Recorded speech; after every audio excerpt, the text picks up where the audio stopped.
정말 우리 역사의 최악의 치욕이라니까요. 이 웬 헛소리 얘기예요.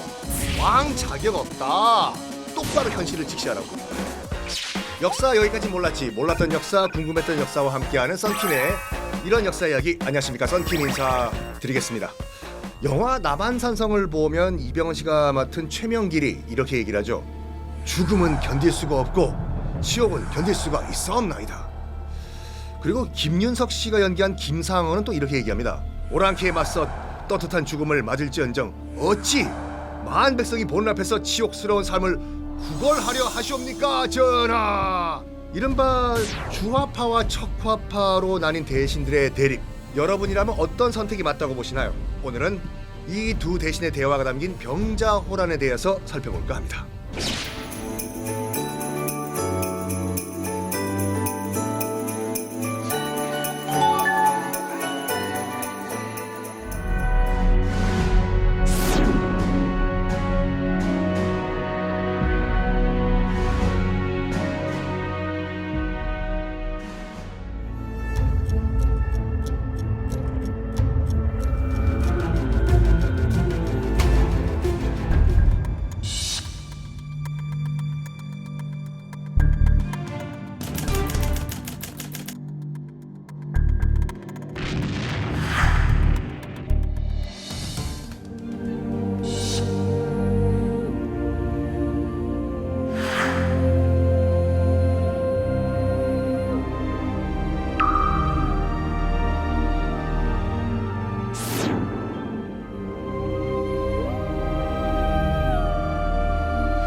나아갈 곳도 없고 물러설 곳도 없는 고립무원의 남한산성.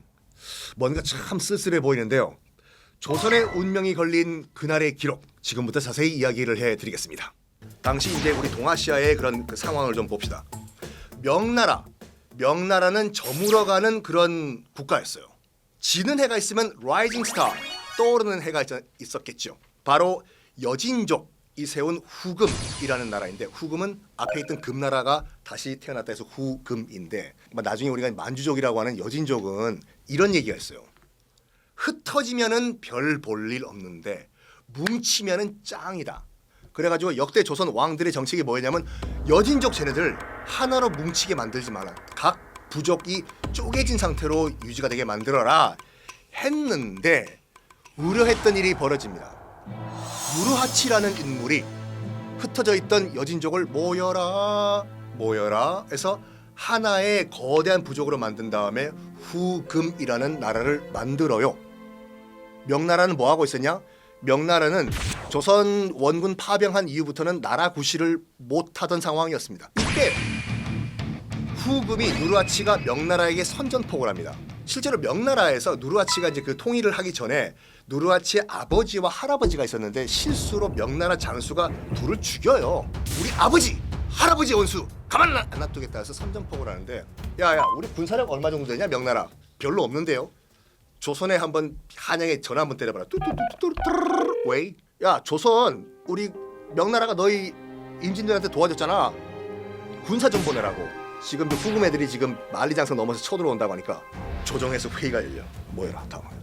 지금 명나라에서 이런 국제 전화가 왔는데 의약고문이. 당연히 그 성리학에 푹 빠진 그 이 신하들 대신들은 뭐라고 했냐면, 실제로 이런 말 했어요. 우리가 망하는 한이 있더라도 은혜는 갚아야 된다. 이 웬 헛소리 얘기예요. 그러니까 명나라를 도우다가 조선이 망해도 우린 명나라를 도와야 된다, 이런 말을 한 거야. 여기에 실제로 광해가 뭐라고 했냐면, 진짜로 우리가 후금이랑 싸우면은 너희들 벼루와 붓 던지고 싸울래? 똑바로 현실을 직시하라고. 조정회의가 안 열려요. 광해가 오라고 해가지고 회의 좀 하자고 하니까 배가 아픈데 아유 머리야 아유 치통이 해서 안 와요. 왜냐면 사관이 다 적고 있잖아.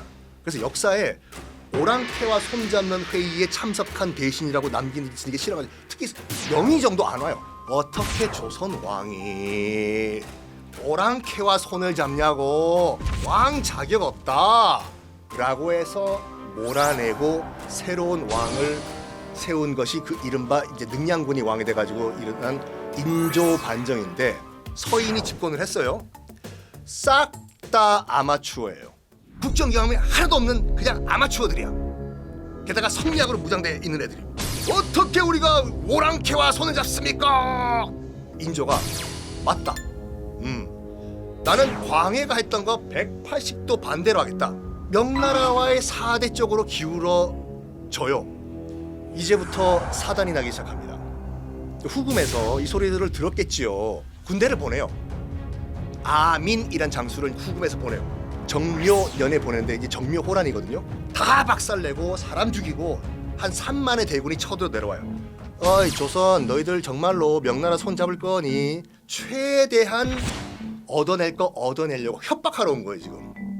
야 조선 왕이시여, 지금 우리가 3만 명 데리고 왔는데 봐라, 우리가 평양이랑 개성 박살낸 거 까딱 잘못하면 우리 10만 대군 끌고 와가지고 완전 나라를 들었다 놨다 해버릴 거야. 일단 후금군이 쳐들어온다는 소식을 듣고 도망가요. 강화도로 가. 아민이 계속 편지 보내는 거예요. 조선왕, 강화도에 무슨 젖국갈비 들어치러 가셨냐고, 나오시라고. 거기서 뭐 하시냐고. 안 추워요? 그냥 그러지 말고 명이랑 단교하시고 우리랑 형제로 지냅시다. 그때 이제 인조가 말은 잘했어요. 딱 이 말을 해요. 명나라와 단교를 이제 후금에서 요구하니까, 생각해 보시오. 우리 조선이 명나라의 그 신뢰 관계를 몇백 년 동안 유지했는데 당신의 그 협박 한마디에 바로 손절해버리면 당신들도 우리를 믿겠어? 그렇게 쉽게 변절하는 국가인데? 에? 아민이 들어보니까 그렇거든. 허허, 나름 설득력 있네. 좋소. 명나라와 그럼 관계를 하시오. 단 우리 형제국으로 우리 한번 손을 잡는 건 어떻겠소? 그리고 합의를 봐요.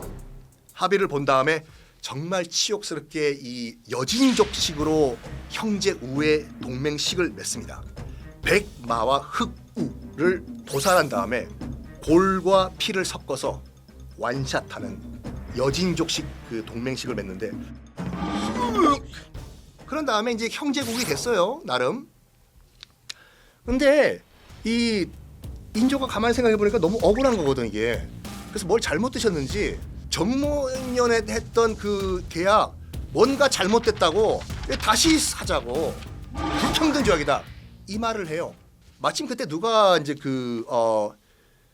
이 후금의 칸이었냐면 족장 홍타이지라고 해서 후금이 아니라 청이라고 국호를 바꿔버리고 나는 더 이상 칸이 아니라 청나라의 황제가 되겠다라고 하니까 저것들이 미쳤나? 야 가뜩이나 저번에 정면에 썼던 우리 그 불평등 조약도 이것도 뭐 불만인데 뭐 어째 오랑캐가 황제 이 얘기를 해버린 거예요. 홍타이지가 듣고 알았다. 얘들아 병사 모아라 해서 10만 대군을 보냅니다. 이 10만의 지금 청나라 대군은 정말 KTX 타고 한양으로, 목표는 인조 잡아라예요. 인조. 지금 청나라 10만 대군이 지금 몰려오고 있다. 우야노 이거 우야노. 강화도로 튀려고 숭례문, 지금 남대문 문 열고 나가려고 하는 순간 소식이 들은 거예요. 10만 대군이 불광동까지 왔다고. 남대문에서 불광동. 그럼 우리 저기 강화도 못 가는 거냐? 못 가는데요? 어디로 가냐? 그래서 들어보니까 갈 만한 데가 남한산성이에요. 남한산성에 들어간 거예요. 그때가 12월 범동설환이었어요. 그리고 10만의 청나라 대군이 남한산성을 둘러쌉니다. 그리고 치열한 교전은 그다지 벌어지지 않았어요. 나오라고. 나와서 말로 하자고. 마침 그때 청태종 홍타이지가 직접 남한산성으로 와요. 와가지고 조선왕 아직 안 나왔냐고? 야, 나 여기 있을 때 나와서 항복하라고. 안 그러면 너희들 진짜 끝장이다. 여기서 항복할까? 끝까지 싸울까? 항복할까? 끝까지 싸울까? 하다가 인조가 참내 말은 잘해. 백성들의 목숨을 구하기 위해서 내가 그러면 나간다. 정말 우리 역사의 최악의 치욕이라니까요. 홍타이지가 나오라고 해요. 인조 보고. 넌 죄인이기 때문에 임금의 복장도 할 수도 없고 말을 탈 수도 없고, 원래는 죄인이기 때문에 오랏줄로 묶어가지고 관을 끌고 나와야 되는데 그거는 형식적으로 내가 봐줄게. 단 죄인이기 때문에 정문인 남대문으로 못 나오고 옆으로 서문으로 나오라고. 그래서 인조가 정말 평상복을 입고 서쪽 문을 통해 가지고 나와요. 그리고 앞에는 청태종 홍타이지가 있고 거기에 305 구도라고 해가지고 3번 절하고 9번 머리를 쪼아리는 여진족식 항복 맹세를 합니다. 정묘호란 때는 형제국이었지만 지금 인조가 청태종에게 머리를 조아린 그 순간부터는 신하 국가가 됩니다. 나중에 청나라가 얼마 후에 이 청태종의 그런 그 업적, 그다음에 그 관대함 살려는 줬잖아요. 지금요. 이거를 다 만주어와 한자와 이거로 써라 해서 써서 기록으로 남긴 게 지금 너구리가 있는 그 근처에 있는 삼전도비입니다. 적어도 10만에서 20만의 조선인들이 그리고 소현세자와 복림대군 왕자들도 인질로 끌려가요. 심양 당시 청나라의 수도였었죠.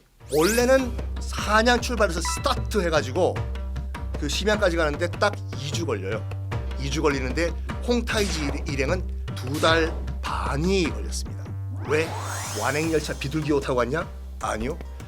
올라가면서 모든 고을과 고을은 다 흩어 지나가면서 조선인들 인질로 잡아가지고 노예로 팔려고. 그래서 10만에서 20만 명을 잡아서 심양의 인간시장에 팔아요. 같이 끌려갔던 소현세자가 보고 피눈물을 흘렸다고 하죠. 특히 이제 여자도 많이 끌려갔는데 아녀자들도 나라가 잘못해가지고 임금이 잘못해가지고 끌려간 여인들이지 않습니까? 오랑캐에 무슨 더러움이 묻혀졌다고 해가지고 다시 고향으로 돌아온 여인 환향녀라고 해서 엄청나게 많은 이혼 소송이 있었어요. 너는 내 며느리가 아니다. 너는 내 와이프가 아니다. 우리 역사의 흑역사 넘버원 인조 때 벌어졌던 병자호란 이야기를 여러분과 함께 나눠봤습니다. 자, 여러분 이 강의를 듣고 영화 남한산성을 보시면은 박해일 씨가 약간 나쁜 사람처럼 보이고 이병헌 씨가 썬킴으로 보이는 기적을 체험하실 겁니다. 진짜로? 자, 정말로 썬킴처럼 보였냐 안 보였냐 이런 그런 여러분들의 그런 경험담을 댓글로 많이 남겨주시면 제가 다음 시간에는 더욱더 알찬 강의로 찾아뵙겠습니다. 지금까지 썬킴의 이런 역사 이야기였습니다. 여러분 안녕.